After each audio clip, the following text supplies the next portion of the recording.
राजनीति, आंदोलन, किसान, करप्शन, गरीबी, इन सभी मुद्दों पर आवाज उठाएगा अब तक न्यूज इंडिया। सत्ता के आगे जब भी सवाल कमजोर पड़ने लग जाए तो सवाल उठाने पड़ते हैं। बोल के लब आजाद है तेरे, बोल के सच जिंदा है अब तक। बांधवांनो, कृपया आपण आपसात बोलू नका। बंधूंनो, ही निवडणूक या देशाची दिशा आणि दशा ठरवणारी आहे। ज्याने 2014 मध्ये आजच्या दिनचे आपल्याला गाजर दाखवले होते, प्रिय मतदार बंधू आणि बहिणींनो, येत्या 20 तारखेला आपले लोकसभेचे उमेदवार आहे शोभाताई बच्चाव, आपल्याला त्यांना मतदान करायचं आहे। गेल्या 10 वर्षापासून जे पंतप्रधान पदावर बसले, 10 वर्षामध्ये हा महाभाग फक्त 2च वेळा खरं बोलला। पहिल्यांदा पंतप्रधान पदाची शपथ घेतली तेव्हा आणि दुसऱ्यांदा पंतप्रधान पदाची शपथ घेतली तेव्हा मैं नरेंद्र दास दामोदर मोदी 10 वर्षात फक्त हा मनुष्य एवढंच खरं बोललेला आहे, बाकी काय आम खोटं बोलतो। प्रत्येक जाती धर्मामध्ये तेढ। 2000 मध्ये विकासाचं विजन घेऊन आले आणि 19 आणि 24 मध्ये जातीवादावर येऊन गेले। देशाचा पंतप्रधान अशा पद्धतीने जनसभेमध्ये संबोधित करतात जसं एखादा गल्लीबोळाचा कार्यकर्ता आहे। बहुसंख्य या ठिकाणी माझ्या माता बहिणी बसलेल्या आहेत आणि बांधवांनो, तुमचंही लक्ष वेधू इच्छितो। आता या देशाच्या पंतप्रधानांनी सांगितलं, जर कधी काँग्रेस सत्तेवर आले तर माता बहिणींच्या गळ्यामध्ये मंगळसूत्र राहणार नाही। म्हणजे माझ्या माता बहिणींच्या मंगळसूत्रापर्यंत येऊन गेले, एवढी या भाजपवाल्यांची हरामखोरांची नैतिकता ढासळलेली आहे। देश अखंड राहावा म्हणून ज्यांचा जगामध्ये दबदबा होता, काल कथित इंदिरा गांधी देश अखंड राहावा म्हणून 32 गोळ्या अंगावर घेतल्या आणि आपल्या प्राणाची आहुती या देशाच्या एकता आणि अखंडतेकरता ज्यांनी दिली। राजीव गांधींनी बलिदान दिलं, सोनिया गांधी त्यांनी तर या देशाकरता आपलं मंगळसूत्र, आपला सुहाग कुर्बान करून टाकला। अशी या काँग्रेसची परंपरा आहे। 10 वर्षापासून अण्णासाहेब हा फेकून सातत्याने वल्गऱ्या करतो कि 70 साल में कांग्रेस ने क्या किया। या माणसाला एवढं बोलायचा सुद्धा अधिकार नाही। अरे निकम्मी औलाद होती है, निकम्मी और नाकारा औलाद होती है जो पुश्तैनी विरासत बेच खाती है। जेवढ्याही काही देशाच्या संपत्त्या विकल्या, या सगळ्या जन्माला घालणारी काँग्रेस होती। काँग्रेसने वसवलं आणि हा भाग या अदानी आणि अंबानीला विकतोय। सन्माननीय व्यासपीठाचं लक्ष वेधू इच्छितो आणि समोर बसलेल्या माझ्या बांधवांनो, आज देश फक्त 4 गुजराती चालवतायत, नीट ऐका। देश फक्त 4 गुजराती चालवतायत। रंगाबिल्ला देशाच्या संपत्त्या विकतायत आणि अदानी आणि अंबानी हे विकत घेत आहेत, गरीबाला अजून गरीब करतायत। बीपीएल कार्ड धारकामध्ये 2013 पर्यंत 23 कोटी लोकांना शिधापत्रिका दिल्या होत्या. आज काँग्रेसने नारा दिला होता गरीबी हटाएंगे. गरीबी जरी नशी हटली पण गरीब वाढू दिले नाही. 23 कोटीचा आकडा यांनी 80 कोटीवर आणून ठेवला. मग गरीबी घटले का वाढले? गरीबी घटली का वाढली? 23 वर ना 80 कोटीवर घेऊन गेला. हा सगळ्यांना आईत खाऊ करतोय.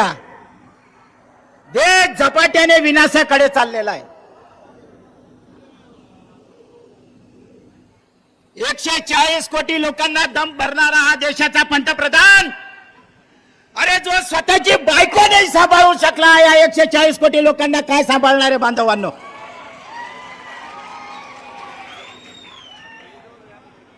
अरे या माझ्या माता बहिणींच्या मंगळसूत्राची तर नंतरची गोष्ट आहे.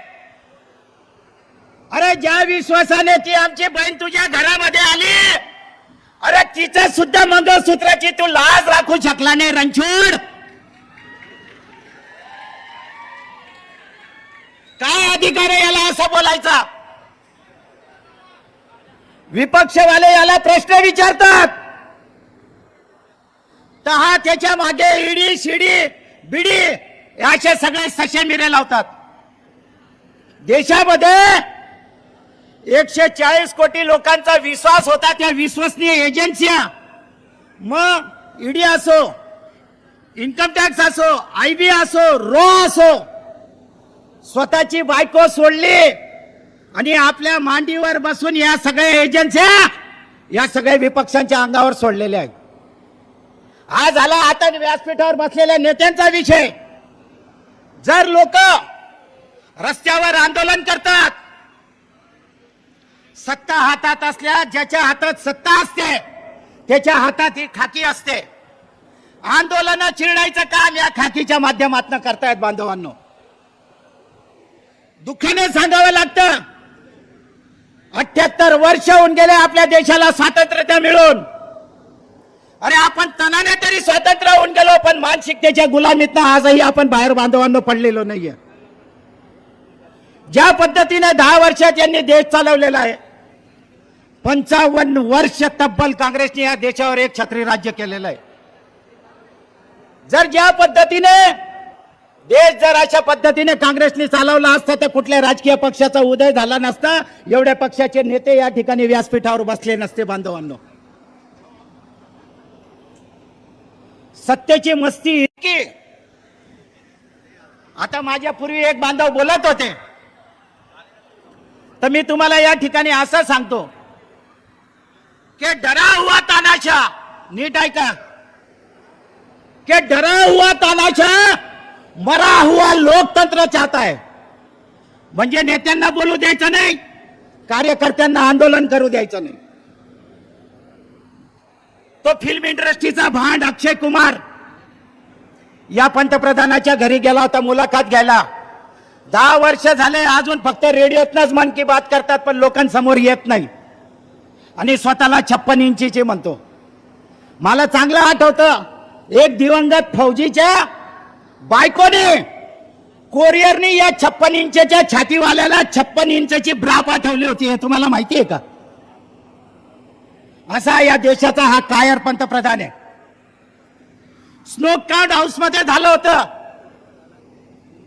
नीट ऐका, स्नोक कांड झालं होतं हाऊस मध्ये, संसदेमध्ये. ते जे 4 लोक होते ते एका राज्यातले नव्हते, एका गावातले नव्हते, एका जिल्ह्यातले नव्हते. ते 4ही लोक 4 राज्यातले होते आणि त्यांना हाऊस मध्ये जायचा पास या भाजपच्या खासदारांनी दिलं होतं. हे सगळं नियोजित पद्धतीने कट कारस्थान हे भाजप करत असते. हाऊस मध्ये स्नोक कांड केलं. जसं पोलीस अश्रुधूरच्या नळकांड्या सोडतात त्या पद्धतीने त्यांनी त्या धुराच्या नळकांड्या हाऊस मध्ये सोडल्या. दुसऱ्या दिवशी आपण निवडून दिलेले खासदार त्यांना प्रश्न विचारतील. हा इतका डरपोक पंतप्रधान आहे का त्यांनी 146 खासदारांना निलंबन केलं आणि काही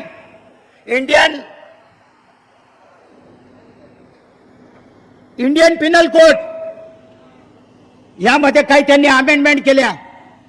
अजिंठ्यावर विषय आला नाही, सांबरी नाही बी सांबरी नाही यांनी सगळ्या गोष्टी करून टाकल्या. अरे इतका घाबरट पंतप्रधान आहे हा की वर्तमान 2 मुख्यमंत्री सुद्धा यांनी जेलीत टाकायला कमी केलं नाही. पूर्वपासून तर पश्चिम पर्यंत, उत्तर पासून तर दक्षिण पर्यंत 256 लोकांना यांनी ईडीच्या नोटिसा पाठवल्या होत्या. 256 लोकांना, भाजप सोडून सगळ्या विपक्षांना पाठवल्या होत्या. आजच्या तारखेत ते 256च्या 256 आमदार आणि खासदार आज भाजपमध्ये. ज्यांच्या विरुद्ध हे बोलतात त्याच लोकांना म्हणजे भ्रष्टाचारी घेतात आणि सदाचारी बनवून. अरे कोणत्या या कमळाबाईंनी वॉशिंग मशीन आणलंय काय माहिती, भ्रष्टाचारी जातो आणि सदाचारी होऊन बाहेर येतो. या ठिकाणी माझ्या बांधवांनो, देश संकटात आहे. ना हिंदू खतऱ्यात आहे ना मुसलमान खतऱ्यात आहे. आजच्या तारखेत जर कोणी खतऱ्यात असेल तर या देशाचा संविधान, यांना या देशातला संविधान हा मिटवायचा आहे आणि ते आपल्याला होऊ द्यायचं नाही. अबकी बार 400 पार. अरे अबकी बार 400 पार नाही, अबकी बार मोदी तडीपार. अबकी बार 400 पार नाही, मोदी तडीपार. हे त्याचे अंडे पिल्ले. हा सुभाष भामटा 2 वेळा निवडून दिलं. मतदारसंघामध्ये फक्त 10 आणि 15% आमोशा गोळा केल्या. 10 वर्ष फक्त सातत्याने एक कलमी कार्यक्रम केला.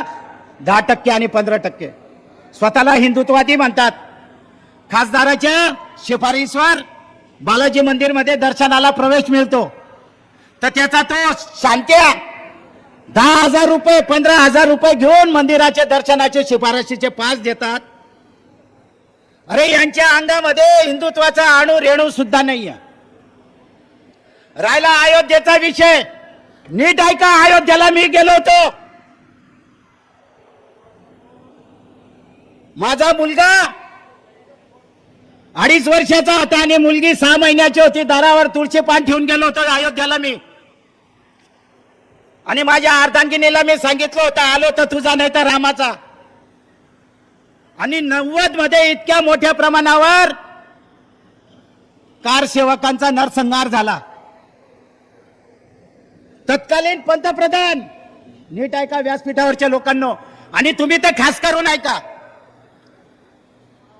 तत्कालीन पंतप्रधानांनी PV नरसिंहरावांनी, अडवाणी, नाव नीट लक्षात ठेवा, अडवाणी, अशोक सिंगल, मुरली मनोहर जोशी, साध्वी ऋतंबरा आणि उमा भारती या 5 लोकांना तेव्हाचे काँग्रेसचे पंतप्रधान PV नरसिंहरावांनी यांना बोलवलं होतं. आणि नरसिंहरावांनी यांना विनंती केली होती की तुम्ही हे कारसेवक वगैरे करू नका, निष्पाप लोक मरतायत. तर त्यांनी आज ज्या ठिकाणी या फेकू मोदींनी राम मंदिर बनवलेलं आहे, ही 61 एकर जागा मीटिंग फेल गेली. या अडवाणीने त्यांनी ऐकलं नाही, ती मीटिंग फेल केली. अरे पण हा काँग्रेसचा पंतप्रधान नरसिंहराव हा खानदानी होता. 61 एकर जागा राम शिलान्यास मंदिराला दिली. ज्या ठिकाणी या फेकूने सांगितलं मी मंदिर बनवलं, अरे ती जागाच काँग्रेसने दिली. काँग्रेसला आपलं म्हणणं मांडता येत नाही बांधवांनो. आज तगत काँग्रेस हे सांगू शकली नाही देशवासियांना की ज्या जागेवर मंदिर बनवलंय ती जागा PV नरसिंहरावांनी दिलेली आहे. करोनाच्या काळामध्ये राम मंदिराचं यांनी भूमिपूजन केलं. फक्त हे 2च लोक गेले, बाकी कोणाला बोलवलं नाही. कल्याण सिंग, नीट ऐका, देशातलं सगळ्यात मोठं राज्य आहे उत्तर प्रदेश आणि तेव्हाचे तत्कालीन मुख्यमंत्री कल्याण सिंग होते. जसं तो बाबरी ढाचा पडला आणि कल्याण सिंगांनी राजीनामा देऊन टाकला. अरे कल्याण सिंगांना देवाज्ञा झाली, पण त्यांचा मुलगा होता, त्यांना सुद्धा बोलवलं नाही बांधवांनो. या अशा पद्धतीचं काम या देशामध्ये चालू आहे. आता तरी जागे व्हा, नाही तर ज्यांना तुम्ही जन्माला घातलेले हे परत निश्चित कोणाचे तरी गुलाम झाल्याशिवाय राहणार नाही.